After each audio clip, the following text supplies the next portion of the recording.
several reasons why I am on board with Virginia Tech hiring James Franklin. And yes, that has happened. You are Locked On College Football with Spencer McLaughlin, your daily podcast on all things college football. Part of the Locked On Podcast Network, your team every day.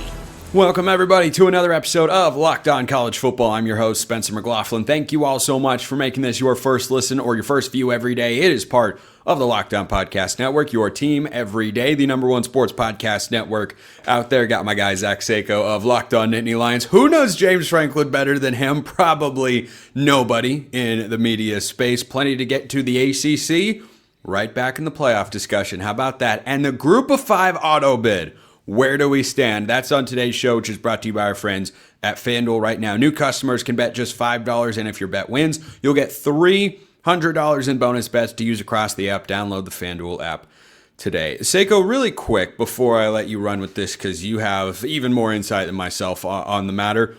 The reason I like this move for Virginia Tech, and why I've talked about it, and I mentioned on the show a while back several times, is I feel like Franklin is a high floor sort of move, and that's what Virginia Tech is looking for. I don't think this is a hire, in my view, that I expect to work out to make Virginia Tech an ACC championship perennial contender. Possible. I think more possible than Franklin doing that in the Big Ten at Penn State. But I just think this is a move that'll put Virginia Tech back on the map. You'll have a couple of solid wins. You might flash in the top 25 every now and then, because right now the brand of Virginia Tech is way down compared to what its potential is. I think Franklin can reestablish that, and that's why I like this move. What do you think? I mean, the ACC gets better with James Franklin being at Virginia Tech. As much as I've criticized him and kind of criticized how this Penn State season has gone, this is a massive win for Virginia Tech because, like you said, it elevates the floor. I think he can win a lot of football games in the ACC, but it's comparing, right, apples to oranges in a way, because I see on social media the initial reaction is this guy's going to get us to 10-10. This guy puts us in contention for an ACC title, maybe gets us to the college football playoff, and maybe we can win a game there. And the conversation around Penn State, when the athletic director took the stand, went to the podium, he says, we intend to win national titles. So James Franklin absolutely can do that at Virginia Tech, getting you to 9 and to get sorry, maybe I'm misspeaking here. I'm saying he can get you to 9-3. Okay. He can get you to 10-2. But Pat Kraft, the athletic director at Penn State, after the firing, says we intend to win national titles. So Virginia Tech, its fan base, the powers that be, the culture there is looking for 10-2, 10-2, 10-2. Maybe a breakthrough and we go on a bit of a Cinderella run at Virginia Tech. That's not okay at Penn State. And that's why this move was made. Will Penn State regret it? Well, we're not going to know until we know. But Virginia Tech certainly benefits from it. You'll see Virginia recruits and prospects, for the most part, stay within state. Again, it's not so much regionalized anymore. If there's a recruit that Florida wants, or Auburn, or maybe it's Ohio State, they're going to take them. That's kind of where we're at right now, where 5 to 6 years ago, before NIL, before the transfer portal, Virginia was actually an important recruiting ground for Penn State. But then as it's been nationalized, anybody can come from anywhere and go into your state and take a top prospect if the fit works. So bottom line is, Virginia Tech absolutely elevates its floor with the hiring of James Franklin, but Penn State taking this massive step backwards because Franklin's still 4 to 5 hours away via car, it is not the case. I hear the Virginia Tech athletic director say that about national championships. That's true. He did too. I was referring to Penn State's, but he also did. Yeah. Yeah. And James Franklin said that after he got fired, when he went on game day, he said, that's what I want to do and want to go and compete. Not a PT. If you've got alignment there, that's a good thing. That's still a positive development. If you're a fan in Blacksburg, if you couldn't even get to a national championship game in over 10 years at Penn State, you're not doing it at Virginia Tech. It doesn't mean that you can't do well or even I think James Franklin could get Virginia Tech to the playoff. Look at the landscape in the ACC right now. It's just Clemson and Miami of Florida. And by the way, does Clemson feel like a program? I know that I and others were high on them coming into this year. I'm not making that mistake again because I don't know when Clemson's going to have a roster that good, and they played like that this year. So I think Clemson, certainly they're still capable of being good. And we know that Miami recruits at a high level, but then they go on the field with Mario Cristobal and underachieve a couple times per season. And heck, they almost lost to Virginia Tech, not this year, but last year when they had the Hail Mary situation. So I think that for Virginia Tech hiring James Franklin, there is certainly a path, and there's a reasonable expectation to say he should put us at the very least in the conversation within a couple of years of contending for an ACC championship, within the conversation of making the college football playoff. If in 4 years they haven't gotten past, they have one playoff appearance, I think that would be a wild success compared to what has been going on in Blacksburg in the last several years. James Franklin getting them, again, the reaction initially that I've seen, again, I won't let a few anonymous social media comments dictate, but I got to imagine that, hey, this is the sample size here. If I'm seeing post after post after post about how, hey, he gets us to at least 9-3, at least 10-2. James Franklin always used to say that at Penn State. When he was the head coach, there were a lot of other programs that would love to be in the position that Penn State is in. Like, that was good enough. Virginia Tech was one of those, by the way. Exactly. That's who he was referring to. Maybe he always knew that he was going to end up in Blacksburg, but I think he was referring to Pitt, Maryland. Yes, by proxy, he would refer to Virginia Tech. And it's true. Pitt would love to be 10-2 every single year with the chance at an ACC title. And now you got to play Pat Narduzzi every year, James. So I hope now you don't have a way to schedule around it, right? Virginia Tech, same thing. Maryland, right? But I don't want to speak for them. Penn State, you want the Penn State point of view. James Franklin can raise your floor, but your ceiling is maxed out. Okay. So if you're thinking, hey, we're going to push Dabo Sweeney and Clemson, and, now you're going up against Miami of Florida for some of those southeastern part of the country recruits, right? It is going to be difficult. Your ceiling is also your floor, essentially, actually now for Virginia Tech. 9-3, 10-2. That's kind of where you're maxed out. I don't think I agree. I don't think I agree with that. So I agree. 12-0. No, I'm saying I think the floor could be a little bit lower, at least in the beginning. Every coach has got to have an adjustment period. You can't really, in fairness, compare anyone to Curt Cignetti at Indiana. It's not fair. It's like SEC coaches over the years comparing themselves to Nick Saban. Okay, that's the best to ever do it. And Cignetti is a unicorn as a head coach. Even, let's say Lane Kiffin takes the Florida job. I don't think, I won't, certainly, unless they go absolutely insane in the portal. But even then, honestly, I wouldn't expect them to be a playoff team in year one and say if they don't make it there, it's a failure, because it hasn't had that sort of level of expectation. Now, I said that about Kalen DeBoer at Alabama in year one not making the playoff, because what you were left behind with was a culture of winning and a roster that should have been able to make the college football playoff, and they vastly underachieved. I think there could be an adjustment phase. I think James Franklin in year one, I'm fascinated to see what happens when the portal window opens in January. He might get everybody from Penn State. All the Penn State, especially since we're talking about with Penn State not having a coach right now, it would not surprise me if the roster was completely gutted. There are players from Virginia as it is right now. I think of Tony Rojas. I think of Amari Campbell, Anthony Donko, Ethan Grunkemeyer from the state of Ohio, but if a coach is going to want their quarterback in there, right? And the later I would think so. Yeah, the later that Penn State, he'd be an instant starter if he can start at Penn State, he can certainly start at Virginia Tech, right? I would think so. Yeah. Kyron Jones has got some potential. I think he could have another year of eligibility if he wants it. He's played too much in the last 3 years, but his freshman year, 2022, he's 14 of 23 passing. But again, with a reset, with a head coach that you were with for your last 3 years, I don't think that Drones will be the starting quarterback there in 2026. So, yeah, that spot could certainly be open. It is going to be, look, Virginia Tech is going to be what's left over of Penn State's roster for the next couple of years. I don't know how many. That's an upgrade for the Hokies.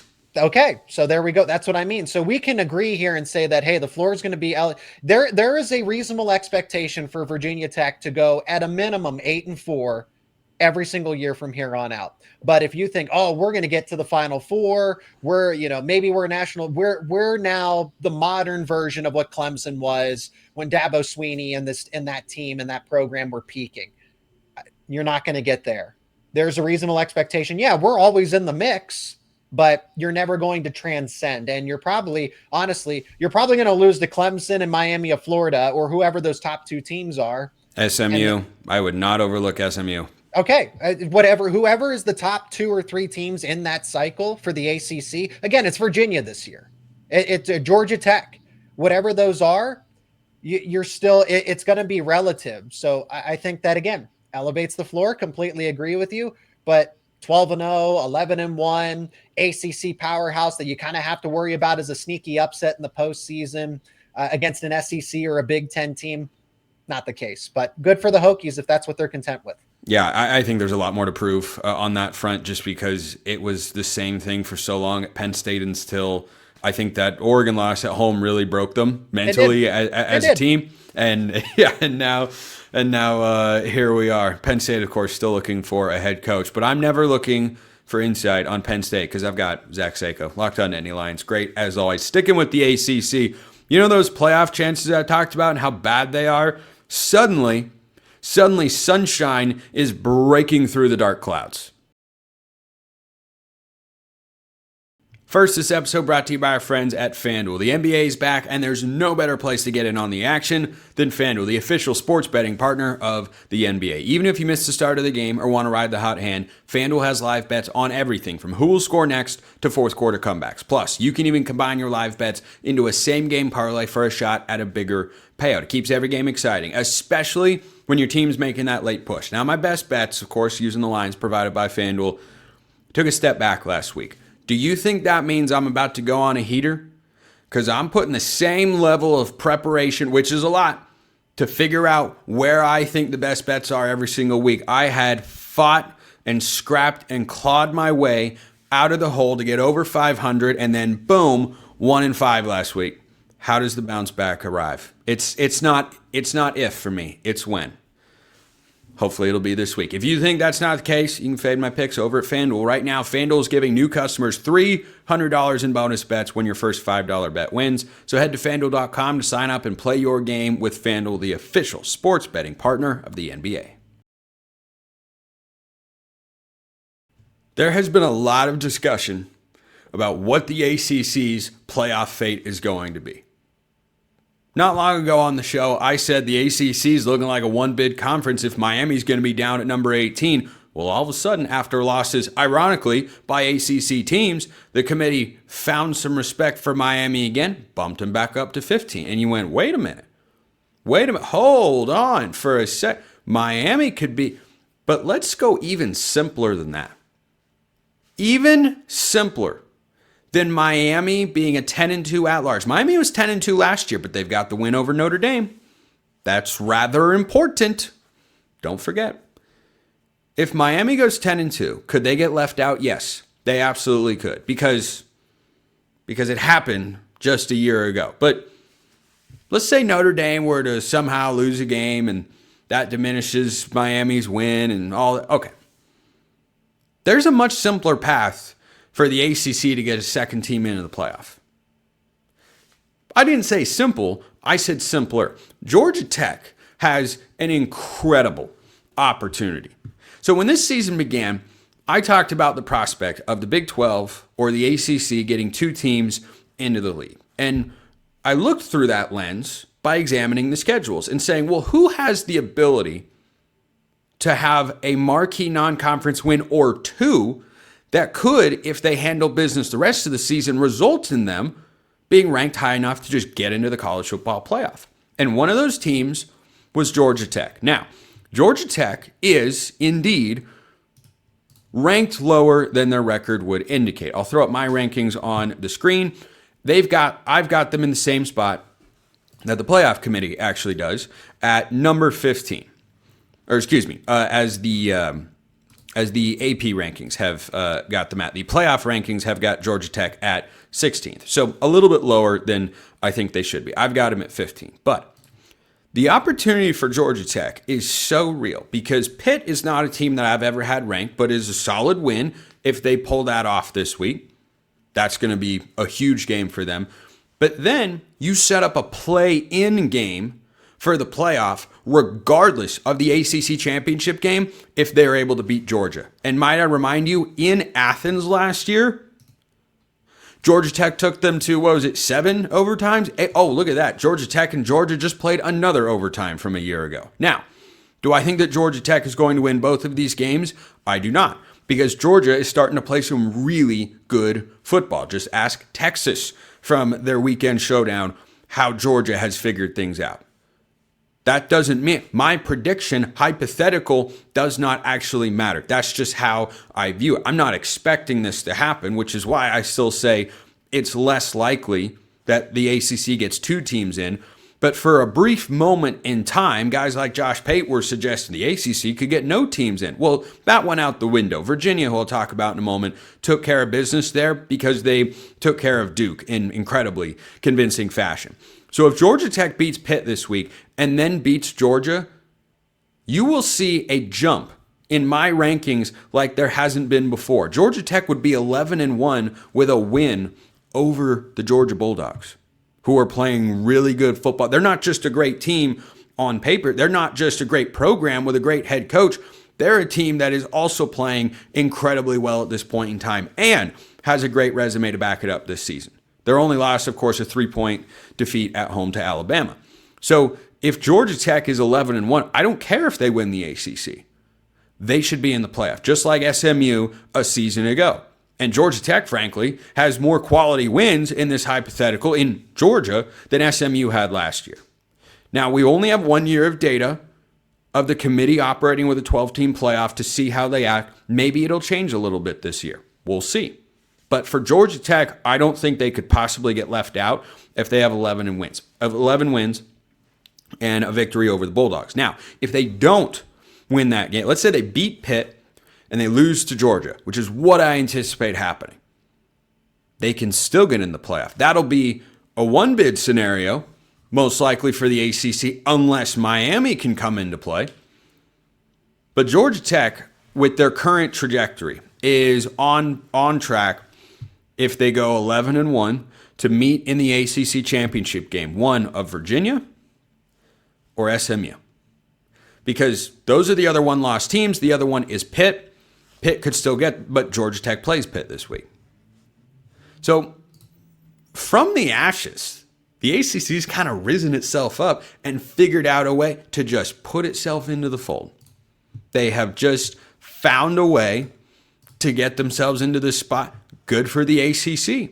They deserve it. I'm about rewarding teams that are deserving, that have earned it on the field, not inserting my own projections hardly at all, if at all, in the rankings in my top 25 every week. Of course, I'm not the committee. I should be, but I'm not. So let's talk about Virginia very briefly. Their offense got going on the road at Duke. This game wasn't as close as the 34-17 final score indicated. This is up there for one of my worst outright picks of the year.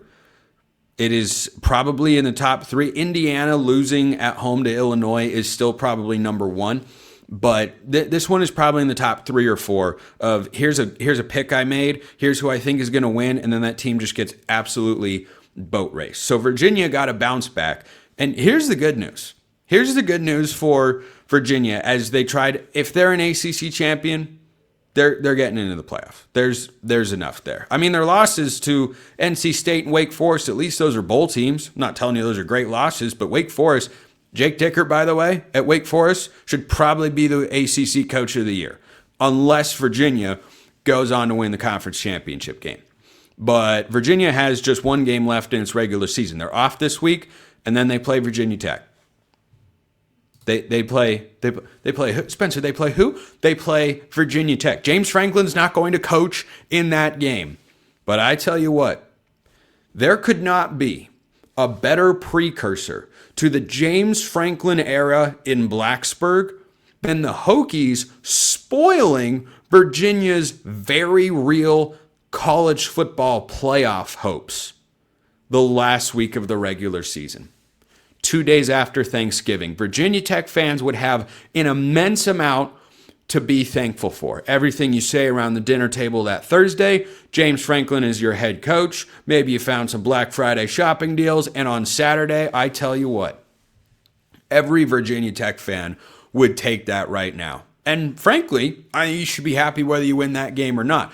My point, though, is I get the sense that as a program, Virginia Tech is going to be ready to play that game. In a rivalry setting, crazy things can happen. It is the way that the world works.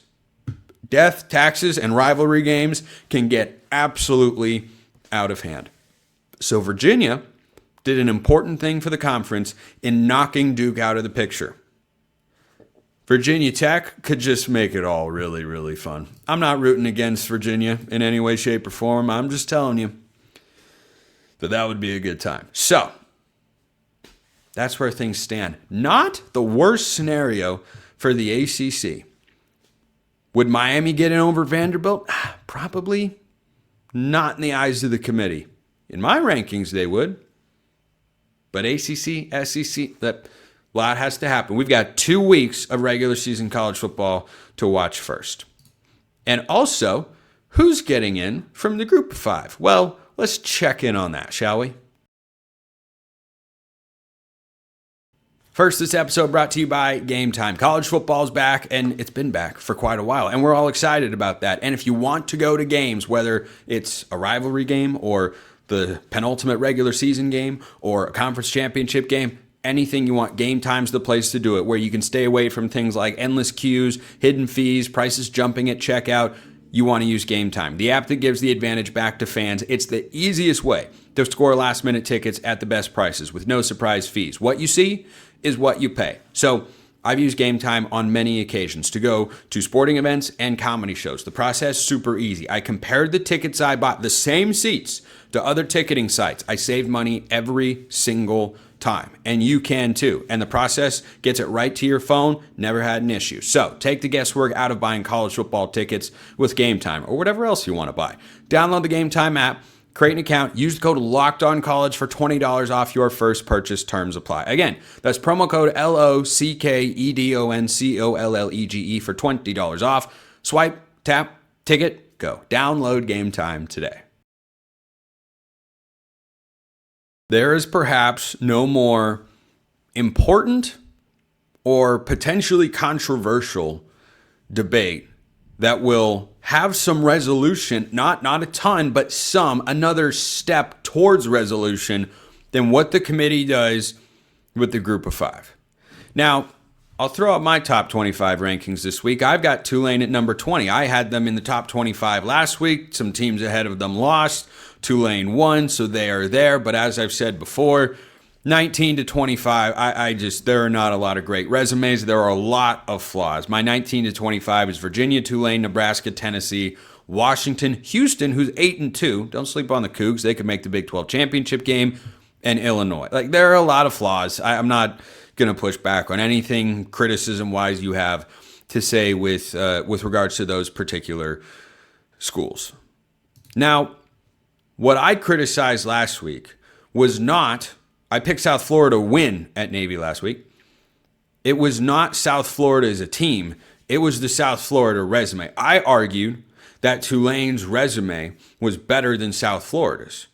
I was not coming on here and saying, man, Tulane is so much better than South Florida. Bulls fans are being ridiculous. So I'm not coming on here to take that victory lap. I picked South Florida to win the game. I'm more than a little surprised that they were not able to take care. I know Blake Horvath was back for Navy, but man, 41 points, not great for the South Florida defense. I had their offensive point total right. I just overvalued what they were able to do defensively. I had 38-20 South Florida, and lo and behold, it was 41-20 or 41-38. Navy wins, snaps a 2-game losing skid. So I don't think this is going to put Navy into the conversation as much as it takes South Florida out of the conversation. The problem that Navy has is Notre Dame beat them 49-10. North Texas beat them 31-17. So even in their own conference, unless they were to wind up with a rematch against North Texas, which is entirely possible in the American Championship game,